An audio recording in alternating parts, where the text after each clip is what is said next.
पटना जिला के दनियामा में राष्ट्रीय गोकुल मिशन के तहत बिहार पशु विज्ञान विश्वविद्यालय के पशु वैज्ञानिक डॉक्टर दुष्यंत यादव अपने टीम के साथ doctor Ranjit Kumar organic farming research and training centre में साहिवाल गायों को निरीक्षण करने पहुंचे और उन्होंने बताया कि आईवीएफ पद्धति से साहिवाल गायों की नस्ल को बढ़ाई जाएगी।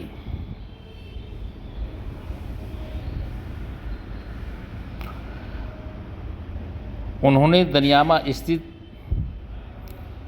Organic farming research and training centre में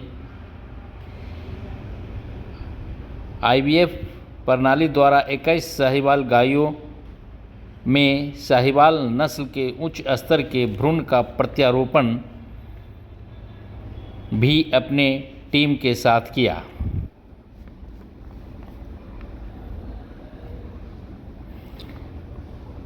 दनियामा में साहिवाल गाय के वर्षों से पालन पोषण कर रहे डॉक्टर रंजीत कुमार और उनके रिटायर्ड माता प्रधानाध्यापिका परमिला कुमारी और पिता श्री विद्यानंद सिंह ने बताया कि दनियामा में स्थापित इस सेंटर में एक साल के अंतर्गत कम से कम 100 से 200 तक आईवीएफ प्रणाली द्वारा उच्च स्तर के देसी गायों की बछड़ियों को तैयार करने का लक्ष्य रखा गया है। इस लक्ष्य को रफ्तार देने के लिए शुक्रवार को बिहार पशु विज्ञान विश्वविद्यालय के पशु चिकित्सक डॉक्टर दुष्यंत यादव अपनी टीम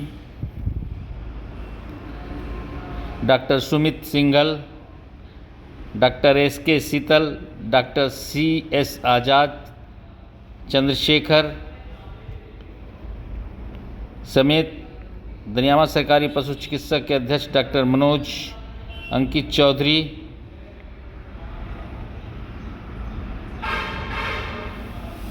और सेंटर को देख रेख करने वाले डॉक्टर भूलचंद पाल जी की मौजूदगी में 21 गायों का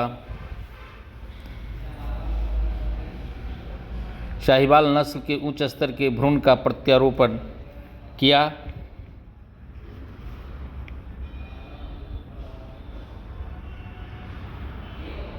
डॉक्टर रंजीत ने बताया कि इस सेंटर का उद्देश्य देश के उच्च स्तर का देशी पहले सभी को नमस्ते। और ये हम लोग अभी यहाँ डॉक्टर रंजीत ऑर्गेनिक उत्पन्न करना है। सुनिए डॉक्टर दुष्यंत कुमार से। हमसे संपर्क में आए थे इन्होंने। इनका मैं जब फार्म देखा तो मुझे बहुत खुशी हुई कि देसी गोवंश को बढ़ावा देने के लिए बहुत अच्छा काम कर रहे हैं। हमने अपने यूनिवर्सिटी के ऑफिसर्स हमारे डीन हैं डॉक्टर जी के प्रसाद, उनसे बात की तो लोग सब रेडी हुए। हमारे वाइस चांसलर पुराने जो डॉक्टर रामेश्वर सिंह थे और अभी जो डॉक्टर दुनिया राम सिंह जी हैं, उन लोगों ने सहमति व्यक्त की कि हम इस फार्म को एक मॉडल फार्म की तरह विकसित कर सकते हैं साहिवाल के लिए। डॉक्टर उसके लिए काम शुरू किया और यहाँ पे डॉक्टर पाल हैं उनके बनाए जाने की हम लोग काम कर रहे हैं। और डॉक्टर मनोज हैं BLDA की तरफ से, वो भी आए हुए हैं। तो ये सब टीम बना के हम लोग आए हैं। अभी हमारी टीम में हैं डॉक्टर शीतल हैं, डॉक्टर करना क्या है डॉक्टर राजा। आज करना क्या है? आज हम लोग आए हैं एम्ब्रियो ट्रांसफर। एम्ब्रियो ट्रांसफर एक तकनीक है। अभी हम लोग क्या होता था पहले कि एम्ब्रियो गाय में ही बना के उसको अलग अलग गायों में डालते थे, लेकिन अब हम लोगों ने फील्ड लेवल पे भी आईवीएफ तकनीक की कर रहे हैं। जैसे ह्यूमन में आईवीएफ तकनीक होती है उसी तरह हम लोग वेटनरी फील्ड में मतलब एनिमल में भी आईवीएफ कर रहे हैं। तो आईवीएफ तकनीक क्या है कि हम लैब में ही भ्रूण बना लेते हैं 7 दिन का और 7वें दिन ले जाके गायों में डाल देते हैं। जब गायों में हम डाल देते हैं तो उसके बाद हम प्रेगनेंसी चेक करते हैं। 2 महीने बाद उसमें कंसेप्शन आता है। तो ये हमारी जो तकनीकी है प्रयोगशाला से लेकर अब ज़मीनी स्तर पे आ चुकी है। तो हम इस फार्म पे आए हैं। आज हमने 20-21 जानवर सेलेक्ट किए हैं, उनमें हम डालेंगे एम्ब्रियो लैब में बना हुआ एम्ब्रियो इससे क्या डालेंगे। फायदा होगा? इससे फायदा होगा कि साफ शब्दों से बताइए कि दर्शक समझ सके कि दर्शकों को ये फायदा होगा कि जैसे आप चाहते हैं कि आपके पास मान लीजिए 20 या 25 लीटर वाली कोई गाय है साहीवाल, तो लेकिन 25 लीटर की गाय से केवल साल में एक बार एक बच्चा ले सकते हैं।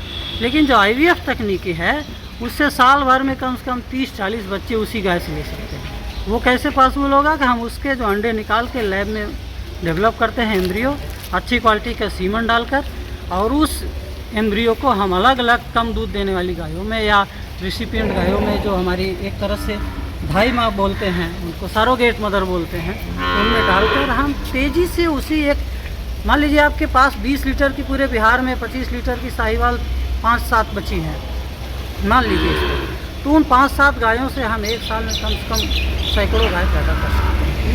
ये कहा माना जाता है कि साहीवाल गाय तो क्वालिटी तो अच्छी होती है, लेकिन वो बहुत कम दूध देता है, 4 किलो 5 किलो। आप कह रहे हैं कि 18 दे, तो वो कैसे होता है? नहीं, देखिए साहीवाल जो एवरेज साहीवाल का प्रोडक्शन है 10 से 12 लीटर है, लेकिन कुछ गायें हैं जो बहुत अच्छी हैं। वही बात मैं कर रहा हूँ कि जो गायें 18-20 लीटर तक दूध दे रही हैं, उन्हीं गायों को हमें बढ़ाना है, ना कि जो 4-5 लीटर दे रहे हैं उनको हम क्यों बढ़ाएंगे। तो सब इस तकनीक का सबसे ज़्यादा फ़ायदा यही होता है कि हम इस तकनीक के द्वारा 18-20-25 पूरे बिहार में क्या दूध उत्पादन को लेकर क्या स्थिति है?